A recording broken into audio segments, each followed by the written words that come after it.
Welcome to chapter 24, the origin of species. All right, let me share my iPad. We'll get going. All right, oops, come on, baby. Let's do this. Come on, iPad, you can do it. Get to it. All right, so before we start, I just want to mention that we scientists have been able to look at evolution in a laboratory. And scientists have done this pretty regularly with bacteria. And recently, I think this was published in 2019. I think, I'm not positive about that date.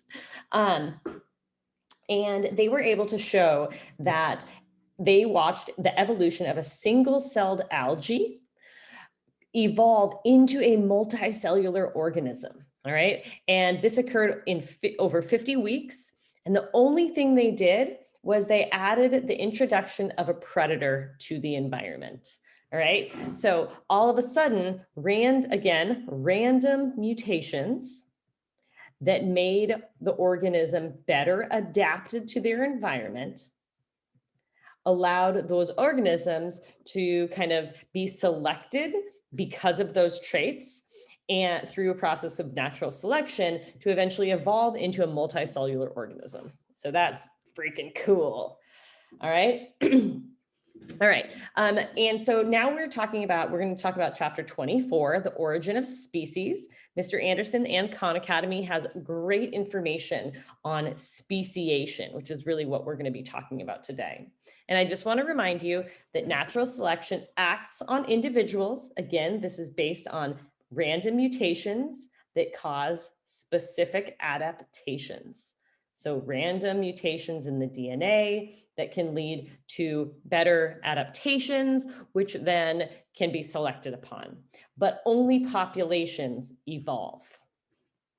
So the origin of species, the key points are, species are based on reproductive isolation. So once they're reproductively isolated from any other species, that kind of helps define the species. The second thing is that speciation can take place with or without geographic isolation. So you can get a speciation event, meaning the formation of two species from one, even in the same location. Hybrid zones are regions where two different species start interbreeding with one another. And that can help reveal factors that can really cause this reproductive isolation, which defines a species. And then the last thing is that speciation can occur rapidly or slowly and can result from changes in many genes or a few genes. So we have already talked about the definition of a species, which is individuals interbreeding in nature to produce fertile offspring. And I just want to show you how it doesn't all, looks can be deceiving on this. So for example, these two eagle species are completely different species, but they look very, very similar, right? One is an African fish eagle, one is a bald eagle. They do not interbreed in nature. They live very, very far apart, but they look very similar. Dogs present a very, very unique situation because these are the same species. They're all canine, I think it's canine lupus familiaris or something like that. But visually, they're very, very different, right? And they're all descendants from the gray wolf, but all domestic breeds can interbreed, but their characteristics are very, very different than most species. And that is because of artificial selection, all right? So we have selected organisms with specific traits, very big, very small, so we have increased the speed of evolution through artificial selection, right? And what we're going to see in the next couple slides is that a species is really based upon their reproductive compatibility and viability, right? Whether they can do it and whether those offspring survive. So reproductive isolation, this is a term that we're going to use a lot. And what it means is that these are the barriers that isolate a species gene pool from every other species. In other words, keeping those species interbreeding with only themselves.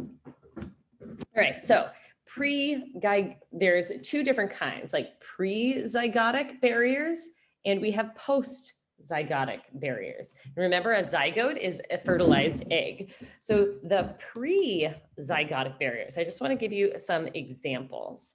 So in terms of habitat, so for example, these are crickets that live in completely different environments. So they're different species because they don't live in the same place. They never encounter one another.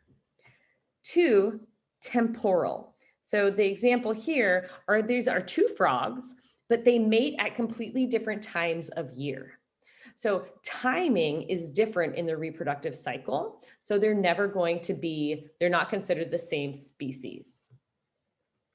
The third example is behavioral. So down here, these are different songs of birds. And you can see they have a different pitch and melody. And so different mating songs attract different, each bird song attracts only one species of mates, all right? And then the fourth one is mechanical. So this just means the parts don't fit. So here are two pictures of damselfly male, they are damselflies, distinct shapes. So, these are the male reproductive organs of damselflies. And you can see they're very different in structure. And this one only can mate from their species, and this can only mate with their species because the parts don't fit otherwise. And then the last one is, that should be number 5, is called gametic isolation, right? And this is the one that students usually have the most confusion, but urchins, so these are sea urchins, and when they spawn, they just release their gametes, their sperm and their egg out into the ocean. And the gametes are, they don't fuse. So the male sperm from this urchin just don't fuse with the female egg of this urchin, right? So they're gametically isolated. Post-zygotic barriers are after fusion of the egg. So this is before egg and sperm ever get together. And this is the fertilized egg, right? So we're talking about the fertilized egg here. So for post-zygotic barriers, we have reduced hybrid viability. So it just means the babies don't live. Or reduced fertility, meaning the babies live, but they're not fertile. And then hybrid breakdown, which is that the first generation is okay and they're fertile, but then the second generation is not viable. All right. So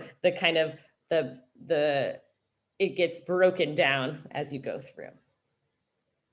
And I just want to point out that a female horse and a male donkey come together to make a mule. That is infertile. So that's an example of a post-zygotic barrier. All right, so we talked before about microevolution, right? And microevolution, if you remember the definition, is changes in allele frequency over time or over generations. Macroevolution is the origin of new taxonomic groups, right? And you probably remember from back in the day that King Philip came over for good soup. You might know what he actually came over for, but this is kingdom, phylum, class, order, family, genus, species. King Philip came over for good soup, we'll say. All right. So macroevolution is some sort of the origin or changes in, or the creation rather, of a new taxonomic group, all right? When we look at a species, if we define again what a species is, individuals interbreeding in nature to produce fertile offspring. Speciation is the process by which one species splits into more than one species. So for example, if we look at the common ancestor of these finches, these are off the mainland, there is a speciation event here that caused this bird to turn into two different species. There's a speciation event here. Two different species were formed. Every time you get a branch point, you see the creation of new species, new individuals interbreeding in nature to produce fertile offspring. So really macroevolution, I think of as speciation events, right? Your book, I think, says it has to be above species and only genus, but I think of it as speciation. All right, so there's two models for how speciation works. The first is called gradualism, right? So species gradually diverge from a common ancestor, right? So here is, we had one species and we see now we have a speciation event where slowly over time, those organisms get more and more different. They diverge from each other over time, each acquiring unique adaptations. On the other hand, you can have what's called punctuated equilibrium. And this is where evolutionary development is marked by isolated and rapid speciation events, followed by long unchanging. So we have a speciation, so it was rapid, and then took a long time, right? Until there was another speciation event. And then they didn't change for a long time after that. And I want to make it clear that scientists think that species with, that speciation can evolve by only one of these or by both of these, all right? And that scientists think that species with shorter evolution went by this, whereas longer evolutionary periods were probably through gradualism. And that kind of makes sense based on the timing. All right, so there's two types of speciation that you guys need to know about. The first is called allopatric. Allo means other. Patric means homeland. So other homeland, allopatric speciation. This is based on geographic separation, leading to speciation events. So for example, if we had an original population and then we had some, let's say, earthquake or something that put a river in between these two, then this group one would start evolving and interbreeding, and group two would do that as well. And eventually random mutations in those gene pools would lead to some sort of reproductive isolation and a speciation event. And a known example of that are these antelope squirrels in the Grand Canyon and the Grand Canyon South Rim. So birds and plants, you see no speciation events because they can get across, like plants can give their seeds and pollen, birds can fly. However, squirrels cannot pass that formidable barrier, and that has led to speciation. So you can see now we have two different species on both sides of the Grand Canyon that were once one species. Right? So sympatric speciation means same homeland. So here you can get speciation events occurring within the same location. And one example of what could lead to that is sexual selection. For example, if only little blue dinosaurs started mating with only blue dinosaurs, then you would start to get this reproductive isolation. And eventually these two populations would stop interbreeding and have some sort of reproductive isolation, leading to a speciation event. So we're going to kind of dive into allopatric speciation. And again, that is different geographic locations. All right. And this can lead to divergent evolution. All right. And so again, divergent evolution is where you have a recent common ancestor, and you see that they diverge from one another to give you now two different species, right? Recent common ancestor, you get a speciation event and they diverge. So one species giving rise to multiple species becoming more and more distantly related, all right? And this a good example of this is where were the finches on the Galapagos Islands, where we had one finch on the mainland. Eventually, somehow it went to an island, and then these finches kind of spread out and populated all these islands with different adaptations for each, all right? So I often think of divergent evolution as being very similar to this other word called adaptive radiation, but it's slightly different in the fact that adaptive radiation is the diversification of a group to fill different ecological niches.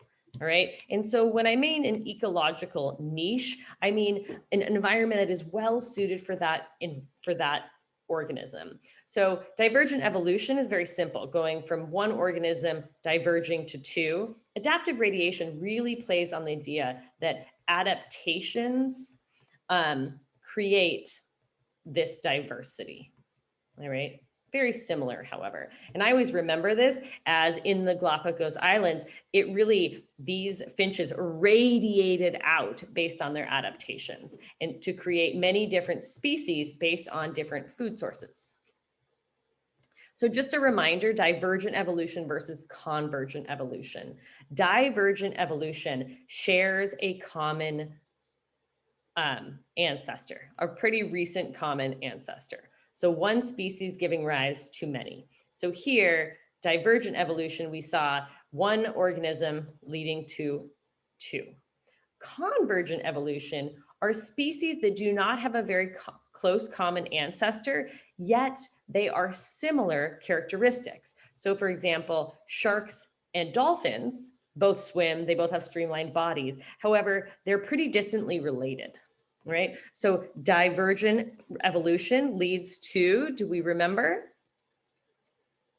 They lead to what kind of structures? Analogous. Whereas convergent evolution leads to, homologous. So so divergent leads to homologous structures, and convergent leads to analogous structures, right? Ones that appear the same but are very different. And the example of that is a bat wing and a butterfly wing, right? Homologous structures, for example, would be the bones in our hand and a bat wing. Okay, so coevolution versus parallel evolution. So coevolution is when two interacting species change as a result of one another, right? So one species adapts, and in turn, the other organism will act as a selective force, all right? So an example of this is this particular moth that feeds exclusively on this particular species of orchid. And the orchid is spread only through this particular moth. And you can see this crazy like long proboscis fits perfectly into that orchid. So they've been evolving together because it's mutually beneficial for them. Another example, another thing that we need to talk about is parallel evolution. And this is when two species arise from a common ancestor. So again, that is divergent evolution.